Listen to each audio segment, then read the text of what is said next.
It looked as though the Princes of Wales and Duchess of Cornwall did not know which way to turn when they leaned in to greet King Felipe VI and his wife, Queen Letizia, on the start of their 3-day state visit to the UK. So instead the royal couples exchanged in a very awkward embrace and handshake.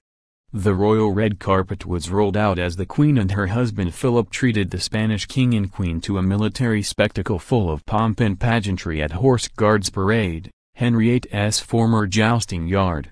The four are all descended from Queen Victoria and shared a few words before the welcome ceremony began.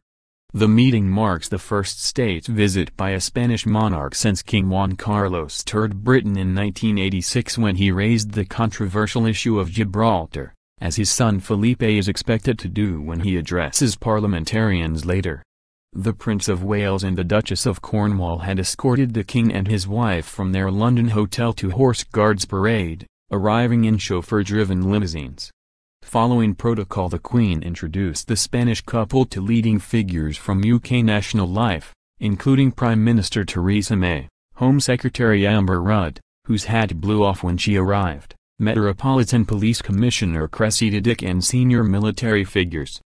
During their 3-day visit, Felipe and Letizia will dine at a Buckingham Palace state banquet, with Prince Harry and the Duke and Duchess of Cambridge expected to attend, visit the Palace of Westminster, where the King will address parliamentarians, and on Thursday Felipe will meet Mrs. May at Downing Street.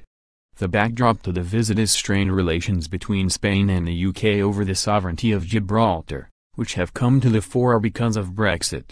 Simon Manley, Britain's ambassador to Spain, was questioned by journalists in Madrid last week, and when asked if Felipe could talk about the British overseas territory in his Westminster speech, he replied it was a possibility. Last September, Felipe used his address to the UN General Assembly in New York to call for a negotiated handover of the rock.